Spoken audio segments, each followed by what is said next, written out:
Assalamualaikum warahmatullahi wabarakatuh. Perkenalkan, saya Kesha Fernanda dengan NIM 2511102431644. Saya akan mempresentasikan materi pengantar bisnis dari pertemuan 1 sampai pertemuan 15.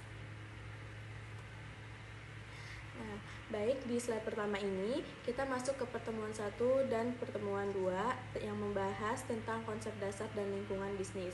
Di sini menjelaskan bahwa aktivitas utama dari sebuah bisnis itu adalah value creation atau menciptakan nilai tambah bagi semua pemangku kepentingan, baik itu konsumen, karyawan, maupun pemilik modal. Nah, dalam menjalankan aktivitasnya itu, bisnis dapat dipengaruhi oleh 6 dimensi lingkungan eksternal.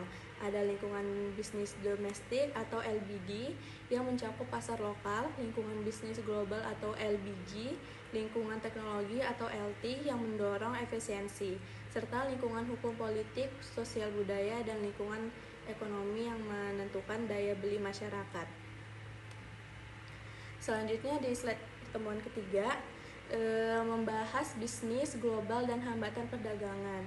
Saat ini tantangan kontemporer kita di tahun 2026 menjadi semakin kompleks karena adanya situasi geopolitik global yang tidak menentu, resiko gangguan rantai pasok, dan fluktuasi nilai tukar, khusus penguatan dolar yang membuat biaya impor membengkak.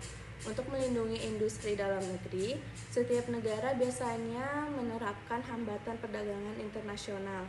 Contohnya adalah kebijakan tarif atau pajak impor, quota untuk membatasi jumlah barang masuk, kebijakan proteksionisme, dan regulasi ketat seperti lokal konten atau TKDN, serta memberikan subsidi agar produk domestik bisa tetap bersaing.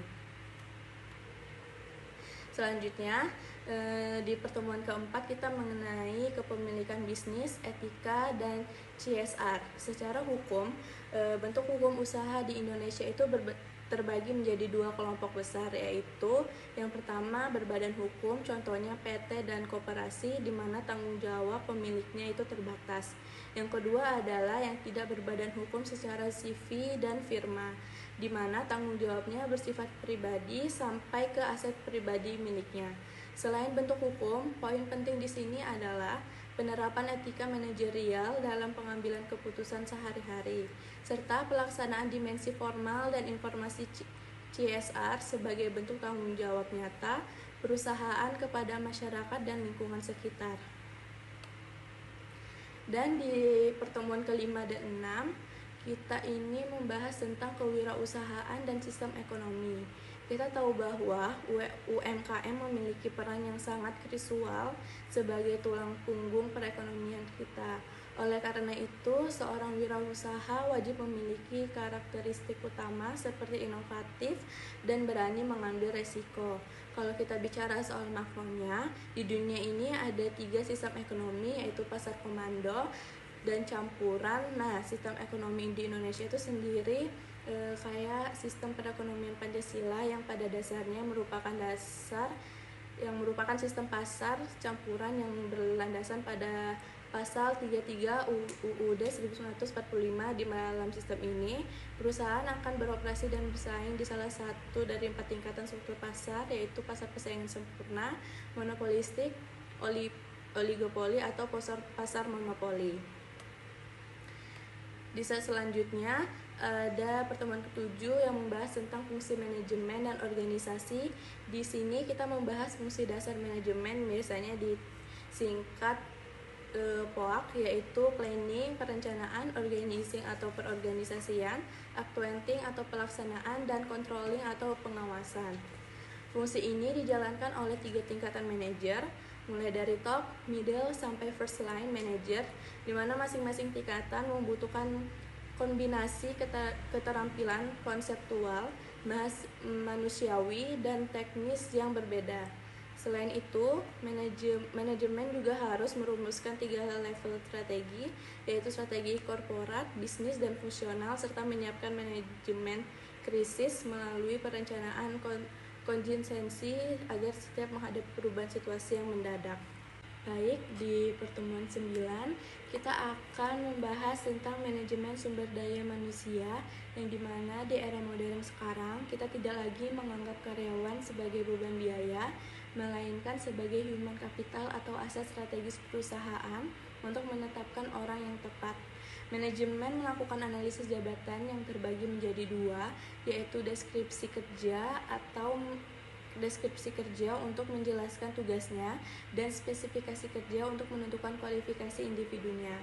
Semua hubungan ketenagakerjaan di Indonesia ini wajib mengacu pada regulasi formal, yaitu Undang-Undang Nomor 13 Tahun 2003, dan jika terjadi konflik industri antara perusahaan dan pekerja, resolusinya bisa ditempuh melalui jalur mediasi yang dijembatani pihak ketiga atau melalui arbitrase di mana pihak ketiga mengambil keputusan yang sifatnya mengikat. Lanjut di slide di pertemuan ke-10 dan 11 di mana membahas tentang manajemen operasional dan pengendalian mutu. Inti dari manajemen operasional adalah proses transformasi input menjadi output, baik itu menghasilkan barang atau berwujud fisik maupun jasa yang tidak berwujud. Di sini kita belajar tentang 3 nilai kegunaan atau utility, yaitu from utility terkait bentuk barang, time utility terkait ketepatan waktu, dan place utility terkait lokasi barang. Untuk mengatur jalannya produksi, alat kontrol penjadwalan yang sering digunakan adalah Gantt chart dan juga bagian part untuk mencari jalur kritis atau critical path, sedangkan untuk menjaga kualitas perusahaan menerapkan konsep total quality management atau TQM, menjaga efisiensi supply chain dan menggunakan strategi outsourcing daya untuk efisiensi biaya. Lanjut di pertemuan 12 dan 13 ini membahas mengenai strategi pemasaran dan segmentasi. Agar produk kita laku di pasaran, kita harus mengeksekusi strategi bauran pemasaran 4P dengan tepat, yaitu merancang produk dan yang unggul, menentukan price atau harga yang bersaing, memilih place atau jalur distribusi yang strategis, dan melakukan promotion yang efektif. Namun sebelum 4P ini dijalankan, kita harus memetakan pasar terlebih dahulu menggunakan 4 variabel utama segmentasi pasar. Kita pilih konsumen berdasarkan faktor geografis atau wilayahnya, demografis seperti usia dan pendapatan psikografis seperti gaya hidup seperti variabel perilaku untuk melihat loyalitas mereka terhadap sebuah merek. Lanjut di pertemuan ke-14 kita membahas tentang manajemen keuangan dan nilai waktu uang. Tugas utama manajemen keuangan adalah mengambil 2 keputusan besar, yaitu keputusan perdanaan untuk mencari modal dan keputusan investasi untuk mengalokasikan modal tersebut. Di sini kita juga mempelajari konsep time value of money atau TVM yang menyatakan bahwa nilai uang saat ini jauh lebih berharga daripada masa depan karena adanya potensi pertumbuhan bunga. Rumus bunga menyebut yang digunakan adalah A sama dengan P dikali 1 plus R kurung pangkat T. Terakhir, kesehatan finansial perusahaan ini terpantau secara berkala melalui analisis rasio keuangan, terutama rasio likuiditas untuk kemampuan bayar jangka pendek dan rasio solvabilitas untuk jangka panjang. Lanjut di slide pertemuan 15 kita membahas bisnis digital dan bisnis syariah. Di era sekarang, akselerasi bisnis digital sudah tidak bisa dihindari lagi melalui pemanfaatan e-commerce, integrasi big data, hingga penggunaan teknologi AI untuk efisiensi operasional. Di sisi lain, implementasi bisnis syariah juga semakin berkembang dengan mengedepankan prinsip keadilan dan transparansi.